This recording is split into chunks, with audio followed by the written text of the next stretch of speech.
I always knew I wanted to be an entrepreneur, and when I say always, I'm going to talk about from grade 9 or 10 on, and I was at Ridley from grade 8. Prior to that, I'd had Globe and Mail paper routes, so I was getting a sense of it, and my family was very entrepreneurial. So in many ways, I feel comfortable talking about innovation and entrepreneurship as it pertains to a curriculum and what kind of things you can pick up going through high school. But for me, I always knew that that was a path I was going to take. So I think maybe that allows me to have a bit of a unique perspective looking back as I think about what I learned at Ridley and the lessons I took away from it, which weren't necessarily in the classroom, and how they impacted on my career. And ever since I've gotten built a company and exited it and caught the eye of CBC, so I'm on this weekly show called The Dragon's Den, and because that show is popular in Canada, I do get asked to speak a lot about success and what it means, or how success is achieved, and how some of the lessons that I've learned in establishing a successful business career. And when I talk about it, I find myself not talking about education or the marks that I got at school, or some of the mentors I may have had, although I think that's very important. What I always end up speaking about and gravitating towards are the subject of core values. And when I look back, we built a technology company called Lavalife, which was arguably one of the first social media sites in the world. And we were able to build that company up and ultimately sell it. And I get asked a lot, what was it that made Lavalife such a successful company? And some of the obvious answers would be, well, we were first in on a technology, we had some very smart computer engineers, we were in the right place at the right time, we worked hard, etc. But what I always come back to when I talk about Lavalife, and it really has been the bulk of my career, was a 15-year overnight success story, are the emphasis that we placed on core values and instilling them, if you will. They just didn't happen, as I use a company example. It's not like we said, these are our core values, we think these people fit them, go do your best to live up to them. We actually designed a system that rewarded people based on how they behaved against the core values that we felt were very important for the company culture. So in the real world, you get paid for results, and they're usually financial results, how much revenue was made, how much profit was made. We used to reward people for that, but we also used to reward people for how they behaved in relation to the core values. So here's how you've been an excellent team member. A couple of examples. Here's the areas that we need you to work harder at being a better team player.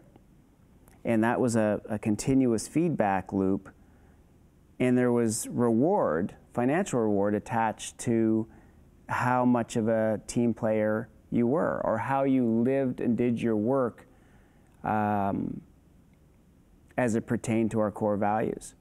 So when I look back on the formative years of, a lot of mine were spent at Ridley College, what was it about Ridley then, and what could it be about moving forward, where some of the more qualitative characteristics that add up to being a successful person can be seeded? And how can that be done? In so many ways, Ridley was a perfect fit for me to pick up values like teamwork, right? And to pick up values like open-mindedness. Grade 8, dropped off. We all ended up in the 12 of us in a room. Some of the people that I went through the school with became closer to me than my family. But the point was, you had to learn how to get along with other people. You had to learn how to be gracious. You had to learn how to survive. You had to learn how to overcome odds when you were on the football field or the rugby pitch. You had to learn how to work together, put your ego aside. There was no, one of the best lessons that we picked up at Ridley was, there was no place for ego. When egos got too big, there was 80 boys ready to cut you down if you got too big for your britches. So you learned in a hurry that a certain amount of ego is a good thing, a certain amount of confidence is a good thing, but there's a natural built-in check and balance that you couldn't get away with too much.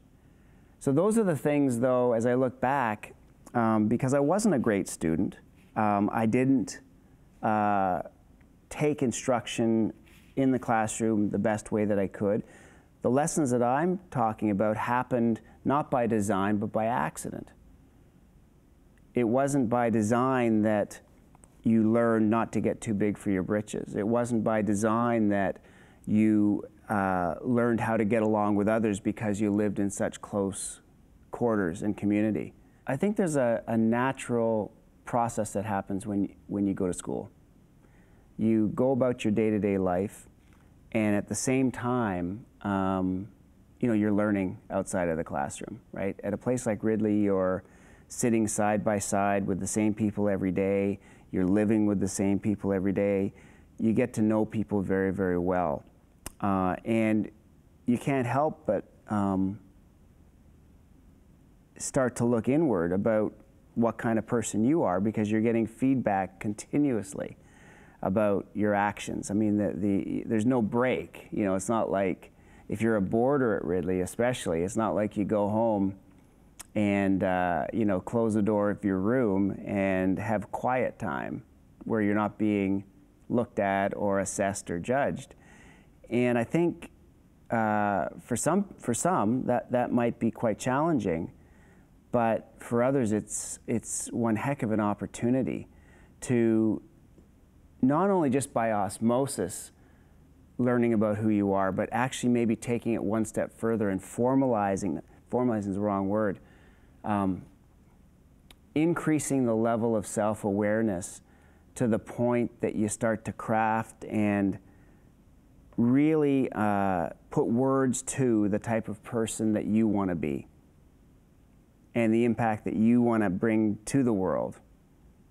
And examples of people that may have had similar values and what they were able to achieve. And that kind of stuff, it's philosophy, I guess. It's self-awareness, gestalt, but it's a great place to do that naturally. But it's only years later that you look back and reflect on, putting words to what it was that you actually learned. If we can bring that fast forward and start to put words on what it is that you're learning qualitatively or about yourself and what that means, to me that would be very valuable. You're sort of accelerating the maturation process immensely. So I don't think a lot of what Ridley brings does happen by accident and by not by design. But I think there's a lot that can be taken from that.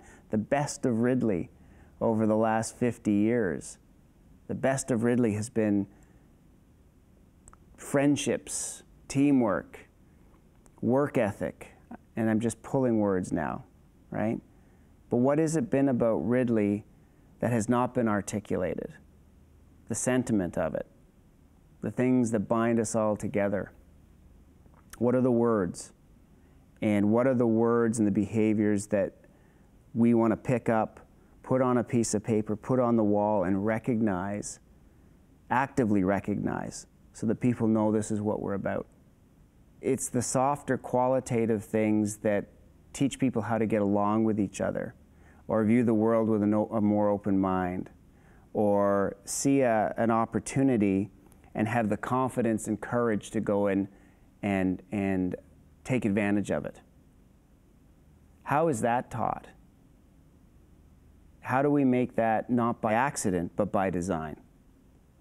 That would be one of the big challenges that I'd throw out to the educational system today.